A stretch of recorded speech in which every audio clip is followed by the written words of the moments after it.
नमस्कार, मी दिवाणजी आहेर विशेष वृत्त आपल्या समोर घेऊन आलो आहे। आज आपण महाराष्ट्रामध्ये ईडी तर्फे जे धाड सत्र चालू आहे त्याबाबत बोलणार आहे। या ईडीच्या महाराष्ट्रामध्ये अनेक ठिकाणी धाडी पडत आहे। म्हणजेच ज्यांनी काळा पैसा जमा केला त्यांच्यावर टाच येत आहे। महाराष्ट्रातील इतर भागापेक्षा मी वसई विरार शहर महानगरपालिका क्षेत्रातील आणि एकूणच पालघर जिल्ह्यामध्ये चाललेल्या घडामोडींवर बोलणार आहे। साधारण देश स्वातंत्र्यानंतर या शहराची अवस्था फार गंभीर होती। दळणवळण व्यवस्था नव्हती। बाजूलाच असलेला मुंबई अहमदाबाद हायवे आणि सिंगल रेल्वे ट्रॅक असणाऱ्या परिस्थितीमध्ये या ठिकाणची डहाणू बोईसर पासून ते बोरीवलीपर्यंत जाणे म्हणजे या लोकांची फार कसरत होती। तर एकेकाळी या ठिकाणी रोजगाराची मोठी गंभीर परिस्थिती असताना या ठिकाणी अशी काय परिवर्तन झाले की या ठिकाणी ईडीला यावं लागलं। त्याचे कारण असे की बाजूलाच समुद्र किनारपट्टी, या शहराच्या शेजारून जाणारा मुंबई अहमदाबाद हायवे, त्याच्या बाजूला वाडा रस्ता, शेजारी मोठे असलेले शहर म्हणजे ठाणे जिल्हा आणि मुंबईचे उपनगर म्हणून ओळखले जाणारे वसई विरार शहरामध्ये आज ईडीला यावं लागले। म्हणजे अनेक लोकांना काळा पैसा जमा करण्याचं या शहरामध्ये एक तंत्र मिळालेलं आहे। यामध्ये आज 14 मे रोजी या शहरामध्ये ईडीने धाड सत्र सुरू केले। आज 15 मे आहे। तर या मधल्या 20-30 वर्षामध्ये असे काय घडले इतर राज्यामध्ये, इतर शहरामध्ये आणि एकूणच राजकीय परिस्थितीच्या ईडीच्या धाडी आणि या आज या वसई विरार शहरामध्ये झालेली धाड ही वेगळी आहे।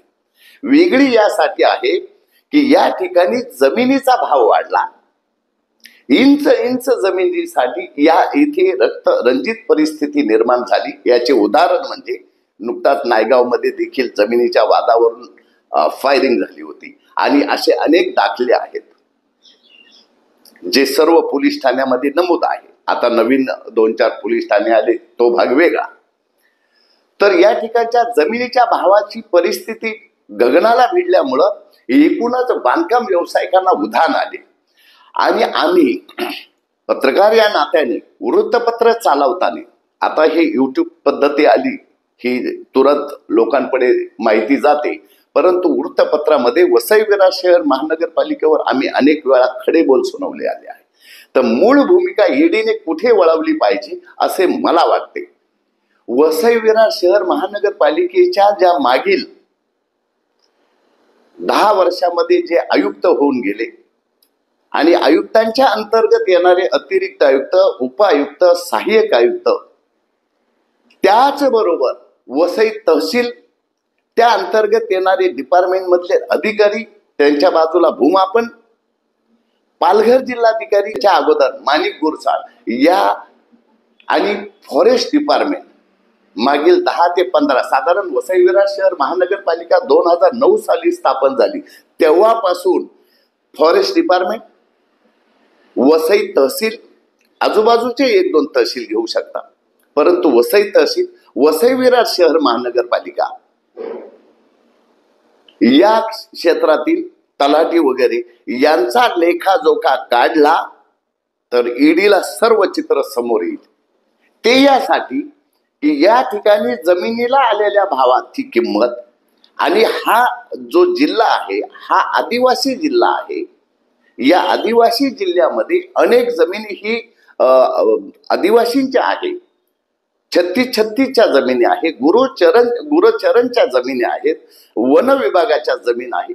असे असताना या जमिनीवर टोलेजंग इमारती कशा झाल्या, या ठिकाणचे डोंगर पहाडी कशा तोडण्यात आल्या, कोणी तोडायला परवानगी दिली, या ठिकाणी असलेले नैसर्गिक नाले कसे काय बुजले गेले आणि अशा जमिनीवर वसई विरार शहर महानगरपालिकेचा नगर रचना विभाग जिथे मिळेल तिथे, आपण छायाचित्रामध्ये बघत आहात अशा ठिकाणी बांधकाम परवानग्या दिल्या तर या ठिकाणचा आयुक्त महानगरपालिकेचा नगररचना विभाग आणि त्याला संबंधित असलेले पूर्वीचे 5 प्रभाग आणि आताचे 9 प्रभाग या क्षेत्रामध्ये थिंगाणा चालू आहे अनधिकृत बांधकामाचा. या ठिकाणी झालेल्या बांधकामाची समजा तक्रारदाराने तक्रार केली तर वसई महानगरपालिकेचा संबंधित विभागाचा अधिकारी म्हणतो ते महसूलकडे येते. माझं वृत्तांकन आपण समजून घ्यावे. ईडी दिशाभूल झालेली आहे. आज जी रेड केली ही बरोबर आहे, परंतु जे खरे बकरे धरायचे आहेत ते मी इनडायरेक्टली आपल्याला सूचित करत आहे. या ठिकाणचा भूमाफिया जो एकेकाळी खायला महाग होता, एका कपाच्या चहाला महाग होता, सडलेल्या बाईकवर कुठंतरी फिरत असणारा आज माणूस विमानाने प्रवास करू लागला. एका दिवसामध्ये लाखो करोड किमतीच्या गाड्या आल्या. यामध्ये हा बदल कसा झाला? अवघ्या 5-6 कोविड-19 पासून किंवा 2009 महानगरपालिका स्थापन झाली, त्यानंतर 2-5 वर्षाचा काळ गेला. काही नगरसेवक जैसे ते आहेत, पालिकेमध्ये जे नगरसेवक निवडून आले या टर्म मध्ये, ते ज्या ठिकाणी आहे जशी परिस्थिती आहे तशीच आहे. परंतु काहींकडे असा, जसं सीताराम गुप्ता यांनी 41 अनधिकृत इमारतीचा जो भूखंड होता, डम्पिंग ग्राउंड आणि बाकी काही खाजगी मालकी हक्काचा, या ठिकाणी एवढी हिंमत 41 इमारती बांधल्या. त्यावेळेच प्रशासनाच्या सर्व अधिकाऱ्यांना या यंत्रणेने का पकडत नाही, का बांधत नाही, का चौकशी करत नाही, का त्यांना अरेस्ट करत नाही? इथे सर्व यंत्रणा जबाबदार आहे. तहसीलदार जितके जबाबदार आहे. ज्या काळामध्ये ह्या इमारती बांधल्या गेल्या तिथल्या 7 बाऱ्याची नोंदी, त्या ठिकाणी दिलेल्या घराला घरपट्टी, बांधणी झाल्यानंतर त्याची जी काही नोंदणी आहे, मीटर जोडणी असो, विद्युत पुरवठा, या सर्व यंत्रणा एक दुसऱ्याला जॉईंट आहेत. या अधिकाऱ्यांकडे पैसा आला कुठून याची चौकशी केली पाहिजे, नसेल तो नाहीच. आणि यामध्ये वसई विरार शहर महानगरपालिकेचा सगळ्यात मोठा काळकांड ईडीला मिळेल ते नगररचना विभागामध्ये. गेली अनेक वर्ष, मी नाव घेणार नाही, ईडीच्या अधिकृत प्रेस नोट आल्यानंतर मी पुन्हा तुमच्या समोर येईल. परंतु माझा एक अंदाज, तर्क, गेली अनेक वर्षे या ठिकाणी आम्ही या शहराची स्वच्छता करण्यासाठी प्रयत्न करतोय, पण स्वच्छता अभियान राबवलं जात आहे, पण हा कचरा साफ केला जात नाही. मागील जे काही 2-3 तहसीलदार झाले, डहाणूचे जे काही वन अधिकारी झाले आणि पालघर ईस्टला बसणारे सहाय्यक वनपाल का काही जे काही पद आहे, उदाहरणार्थ पूर्वी सानप म्हणून होते, अशा पदांवर बसलेल्या अधिकाऱ्यांची चौकशी ती मांडवीपर्यंत. तलाठी मंडळाचा हा फार मोठा गेम आहे. तलाट्यांचा गेम, मंडळाधिकाऱ्यांचा, एकूणच त्यांचा वरिष्ठ नायब तहसीलदार, प्रांताधिकारी यांचा फार मोठा या ठिकाणी चौकशी होण्याची गरजेची आहे. मी पत्रकार या नात्याने मी सूचित करतो, असे अंदाज आहे. लोक चौकामध्ये बोलतात. वसई विरार शहर महानगरपालिकेच्या 9 प्रभागामध्ये प्रमुख, अतिशय अतोनात बांधकाम झालेला प्रभाग टॉप लेवलला पेल्हार. या पेल्हार मध्ये उमर कंपाऊंड येते, मायकल कंपाऊंड येते, बरेच काही रिचर्ड कंपाऊंड येते, धानीव बाग वगैरे परिसर येतो. मोठा परिसर आहे हा. या ठिकाणी खायला महाग असलेला माणूस एकदम गडगंज होतो. बाजूला डोंगर पहाडी, काही पडलं नाही पर्यावरण विभागाला, महसूल फॉरेस्ट विभाग काही झोपा काढताय. जर प्रशासकीय यंत्रणेला माननीय मुख्यमंत्री देवेंद्रजी फडणवीस, उपमुख्यमंत्री अजितदादा पवार, एकनाथजी शिंदे साहेब, आपण जर या सर्व डिपार्टमेंटला जर सखोल चौकशीचे आदेश दिले तर सर्व जागा कब्जा केलेले तुम्ही बघाल. आणि या सरकारी जागा विकून हा आलेला काळा पैसा ही सरकारची फसवणूक आहे, हे मला हे सांगायचंय. सरकारचा महसूल बुडाला, सरकारच्या जमिनी खाडप केल्या. 41 इमारती आणि सीताराम गुप्ता हे नाममात्र आहे. असे कितीतरी सीताराम गुप्ता आणि त्या मागचे नगर रचना विभागाचे उपसंचालक दडलेले आहेत. सर्वात जास्त फॉरेस्ट डिपार्टमेंटची चौकशी करावी, त्यापेक्षा तहसीलदार विभागाची करावी. या ठिकाणी हा सगळा गोंधळ आहे. आणि यामुळे या शहरामध्ये काही कुटुंब अन्नाला महाग आहेत, तर काही त्या पैशाचा वापर कुठे करू, कसा करू, नंगा नाच चाललाय. कुठेही बिअर शॉपचे लायसन मिळते, कुठेही वाईन शॉपचे लायसन मिळते. एक्साइज डिपार्टमेंट अगदी झोपेत आहे. बिअर शॉप वाल्याने हा विषय ईडीचा असला तरी मी कॉमन सांगतो, माझा विषय कॉमन आहे, सर्वांगीण आहे, मानवी जीवनाशी निगडित आहे. बिअर शॉपचं काम काय, बिअर काय विकणे वगैरे. तिथे सर्व ठिकाणी आडोसा करून पिण्या खाण्याचा अड्डे लावले. बर, यामध्ये शिक्षण विभाग देखील तितकाच जबाबदार आहे. मुख्यमंत्री फडणवीस साहेब, आपणास विनंती आहे, हा व्हिडिओ मुख्यमंत्र्यांपर्यंत जाणं गरजेचं आहे, एकनाथ शिंदे साहेबांपर्यंत जाणं गरजेचं आहे, तळागाळातील कार्यकर्त्यांशी ना जडलेले अजितदादांकडे जाणे गरजेचं आहे. शिक्षण विभागाशी फार काळा बाजार चालू आहे या शहरामध्ये.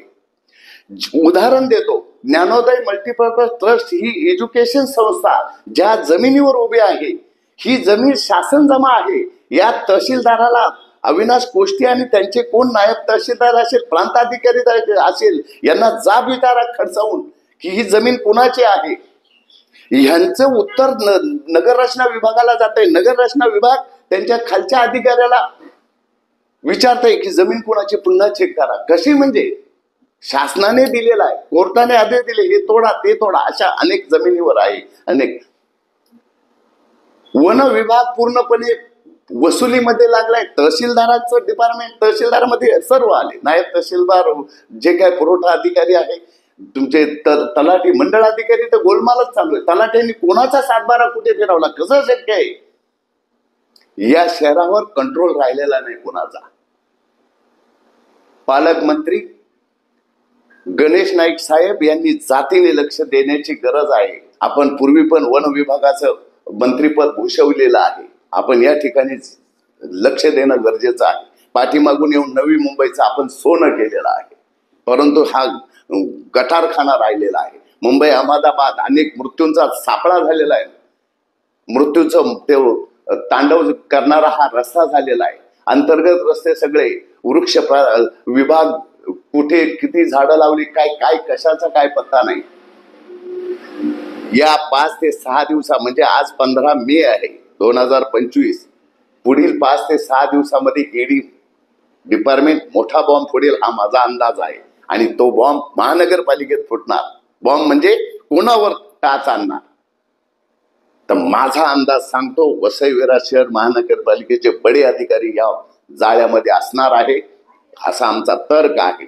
परंतु ईडी डिपार्टमेंटला आम्ही विनंती करू शकतो, निदर्शनास आणू देऊ शकतो की या शहरामध्ये जे चहाला माग असणारे काही व्यावसायिक, यांचा यूपी बिहारी कुठले ज्या काय भागातले परप्रांतीय असतील, काही इथे स्थानिक काय असतील, यांचा पैसा शोधायचा असेल तर यांचे तहसील, फॉरेस्ट डिपार्टमेंट, वन हे जे नगरपालिकेचे अधिकारी जे होऊन गेले, यांच्या फोनची आणि यांच्या सर्व यंत्रणेची चौकशी करा. आपल्याला दूध का दूध आणि पाणी का पाणी मिळेल. लोक तर्क लावतात की हे महानगरपालिका आली म्हणून काहीतरी भीती दाखवण्याचा प्रकार आहे. भीती वगैरे नाही. ईडी डिपार्टमेंट जे काय काम करत आहे या तालुक्यात तरी, या जिल्ह्यात तरी करेक्ट काम करत आहे. आपण छायाचित्रामध्ये बघत आहात की 9 कोटी रुपयाची रोकड ईडी डिपार्टमेंटने पकडलेली आहे. 23 करोड रुपयाचं सोनं हे तुच्छ आहे, मामूली आहे साहेब. या ठिकाणी बकरे शोधण्याचा कार्यक्रम म्हणजे सर्व सरकारी यंत्रणेला ताब्यात घ्या, यांच्या चौकशा लावा. या विभागामध्ये एकच विभाग काम करतोय, अँटी करप्शन डिपार्टमेंट. ते पण ठराविक ठिकाणी, एक पेलार विभागामध्ये त्यांची नजर असते आणि 1-2 महानगरपालिकेमध्ये. पुन्हा अशी अधिकारी निलंबित झालेले जे काही काढून टाकले, ब्रेक दिले, पुन्हा महापालिकेत येतात. तर अनेक सहाय्यक आयुक्तांची चौकशी होणे गरजेचे आहे. नगराच्या विभागाची चौकशी आणि त्यांच्या कागदपत्रावर जागेवर टाच आणून त्या कागदपत्राची छाननी होणे गरजेचे आहे. वसई तहसील आणि वसई बाजूला असलेलं भूमापन या विभागाची चौकशी होणे गरजेचे आहे. या ठिकाणच्या जमिनी शासकीय भूखंड कोणते, जे काही गुरुचरणचे जमिनी कोणत्या आहेत, फॉरेस्ट डिपार्टमेंटच्या जमिनी कोणत्या आहेत, याची तपासणी त्या त्या विभागाला वरच्या लेवलला उच्चस्तरीय चौकशीची गरज आहे. कारण एक उदाहरण म्हणून पुन्हा सांगतो, चंदनसा रोड हा पूर्णपणे गुरचरण जमीन असताना या ठिकाणी सगळी वृक्षतोड चालू आहे, भरणी चालू आहे आणि त्या ठिकाणी अनधिकृत शाळा चालू करत आहे. या जिल्ह्यामध्ये अद्यापही अनेक शाळा बोगसच चालू आहे आणि ज्या गोरगरिबांना पेलावणार नाही अशा पद्धतीच्या फीज लावण्याचं काम या ठिकाणी चालू आहे. त्यामुळे ईडीने केलेल्या या कारवाईमुळे भूमाफियांमध्ये तर भूकंप आलाच आहे, परंतु महानगरपालिकेमध्ये काही अधिकारी आयसीयू मध्ये जाण्याची वेळ आलेली आहे, इतके मात्र नाही. परंतु नजरेआड राहू नये, कुठला अधिकारी वाचू नये, ज्यांनी सरकारला फसवलं, सरकारचा पगार खाऊन सर्वसामान्यांची फसवणूक केली या शहरामध्ये. धिंगाणा चालू आहे या शहरामध्ये. एका बाजूला उदाहरण देतो, 41 बिल्डिंग मध्ये ज्या ठिकाणी कारवाई झाली त्या ठिकाणी एक कुटुंब मला भेटले, पती पत्नी. अक्षरशः एका इमारतीमध्ये पूर्ण बिल्डिंग 4 माळ्याची साफसफाई करण्याचे हे कुटुंब काम करत आहे. लादी पुसणार, ती पूर्ण त्या ठिकाणचा जो काही 24 तासामध्ये झालेला कचरा जमा करणार, तो एका बाजूला टाकून नगरपालिकेची जी गाडी येते त्या ठिकाणी ठेवला जातो आणि पूर्ण इमारत स्वच्छता झाडलोट करण्याचं काम हा परिवार करतो. त्यांचं घर या 41 इमारतीमधली एका सदनिकेमध्ये होतं. इमारत पाडली गेली. हे कुटुंब असे एकदम गरीब कुटुंब रस्त्यावर आले. ह्या बेजबाबदार बांधकाम करणाऱ्यांना, गरिबांना फसवणाऱ्यांना सोडायचं गरज नाही. यांना अटक झाली पाहिजे, यांना कायमची जेल झाली पाहिजे. लोकांच्या, गोरगरिबांच्या घरांवर नांगर फिरून ही लोक गडगंज झाले आहेत. हे आजही मजेत आहे. आणि आज तालुक्यामध्ये ईडी डिपार्टमेंटच्या वरिष्ठ अधिकाऱ्यांनी माझं हा व्हिडिओ बघावा, शेवटपर्यंत बघावा, की आपला ईडीचा तपास या ठिकाणी चालू झाल्यापासून कळपाने कानाकोपऱ्यामध्ये काही गडगंज भूमाफियांच्या मिटिंगा चालू आहेत. जे टावरचे टावर मोठे मोठे 22 मजली टावर बनवतात, यांच्या मिटिंगा लागल्या आहेत की कसं करायचं, काय करायचं, कुठं लपवायचं, असा आमचा अंदाज आहे. त्यामुळे मिळेल तिथे परवानगी देणे, मिळेल तिथे बांधकाम करणे आणि त्यातून काळी माल जमा करणे, सरकारचा महसूल बुडवणे, सर्व विभागाचा या यंत्रणेला फसवण्याचं काम ज्या भूमाफियांनी, ज्या बांधकामधारकांनी केलं आणि त्यांना पाठीशी घालण्याचं काम सर्वच्या सर्व डिपार्टमेंट, जिथे विद्युत पुरवठा गरज आहे नागरी व्यवस्थेमध्ये तिथे न देता ज्याचं बांधकाम चालू आहे त्याला विद्युत पुरवठा देणे, त्याला 7/12 देणे, त्याच्या 7/12मध्ये फेरफार करणे, महसूलची जमीन नसल्याचं आव्हाने ती वर्ग करणे, शासनाने काढलेले तक्रारदारांनी समजा एखादं ऑब्जेक्शन घेतलं त्याला उलटसुलट मदत करणे, सरकारी फॉरेस्ट जमिनी न सांभाळणे, असा हा सर्व या तालुक्यातील यंत्रणा एक दुसऱ्यामध्ये असे हा जो पैशाचा जी भूक लागलेली या सर्व सरकारी यंत्रणेला फॉरेस्ट, महसूल, वसई विरार महापालिका, तलाठी, जे काही शासकीय यंत्रणा आहे, खनिकर्म वगैरे, हे सर्व एकमेकांमध्ये क्लोज आहेत, यांचे अड्डे आहेत आणि यातून हा काळा पैसा या भामट्यांकडे आल्यामुळे ह्यांनी पत्रकारांवर हल्ले करणे, महानगरपालिका चुकून कारवाईला गेली तर तिथे हल्ले करणे, त्यांच्या गाड्या जाळणे, मग गुंडागर्दी करणे, दहशत माजवणे, अपहरण करणे, अशा कृत्यांना या ठिकाणी एकदम बळ आलेलं आहे. त्यामुळे येत्या काळात ईडी या ठिकाणी पुन्हा कारवाई करेल आणि अशा काळा पैसा जमा करणाऱ्यांना कुठल्या पक्षात प्रवेश न जाणार याची सर्व राजकीय पक्षांनी जबाबदारी घेत ते जाणारच कुठे ना कुठे, परंतु पैशाचा व्यवहार न करता एक भारतीय समाज सेवक म्हणून, भारतीय सेवक म्हणून जसे सीमेवर सैनिक लढतात तशी सेवा करणारे लोकप्रतिनिधी आणि लोकसेवकांची गरज आहे. त्यामुळे ईडी ज्या पद्धतीने काम करते त्या पद्धतीने या तालुक्यातील एक्साइज डिपार्टमेंटने काम करणं गरजेचं आहे. तहसील महसूल विभागाने काम करणं गरजेचं आहे. महानगरपालिका पूर्ण पोखरलेली आहे. या ठिकाणचा एकही अधिकारी जबाबदारीने काम करत नाही. मला कुठे काय मिळेल बस या शोधामध्ये असतो आणि याचाच फायदा परप्रांतातून आलेल्या काही भूमाफियांनी, काही सर्वच नाही, काही खूप नामी व्यावसायिक आहे ज्यांचा आदराने नाव घ्यावं असं वाटतं, असे अनेक काही आहेत. परंतु पालिका क्षेत्रामध्ये येणारे पेलार प्रभाग, वालीव प्रभाग, वालीवचा प्रभाग हा ससून नवघर पर्यंत जातो, इकडे चिंचोटी भिवंडी रोडकडे जातो. सरकारी यंत्रणेवर भरणी करून कब्जे करून हे चाललंय आणि चंदन 7चा सी प्रभाग हा देखील मोठा भ्रष्टाचाराने पोखरलेला आहे. समुद्र किनारी पट्टी धोक्यामध्ये आलेली आहे, तरी त्या बाजूला काही सैन्यबळ काम करत आहे, पोलीस डिपार्टमेंट काम करत आहे. एकूणच मी मागे एका माझ्या वृत्तपत्रामध्ये एक टायटल दिलं होतं की वसई विरार आणि वसई तहसील जिल्हाधिकाऱ्यांनी सोडले वाऱ्यावर. माणिक गुरसाळांनी इथे किती मिटिंगा घेतल्या काय त्याचा तर काही तपासच नाही. ईडी डिपार्टमेंटने या सर्व एकत्र घुसलेल्या यंत्रणा आणि लपलेले भूमाफिया आणि यांचा पैसा इथे आहे का यांच्या गावी आहे याची चौकशी होणे गरजेचे आहे. यांच्या झाडूवाल्याकडे पैसा आहे का, यांच्याकडे काम करणारा पैसा आहे का, तर यासाठी या सर्व यंत्रणेची गेले 10 वर्षाची जर फोन रेकॉर्ड्स काढले तर दूध का दूध पाणी का पाणी होईल आणि ईडीला चांगलं यश मिळेल. जसे आज 9 करोड 23 रोकड मिळाली आणि 23 करोड सोनं जे आपण बघताय, आपल्याला अमाप पैसा या ठिकाणी मिळेल जो सरकारचा आहे, जो सरकारच्या हक्काचा आहे, गोरगरिबाचा आहे. आणि जर शक्य असेल तर सरकारने जे लोक बेघर झाले त्यांनाही न्याय देण्याचा प्रयत्न करावा. आज मात्र इतकेच.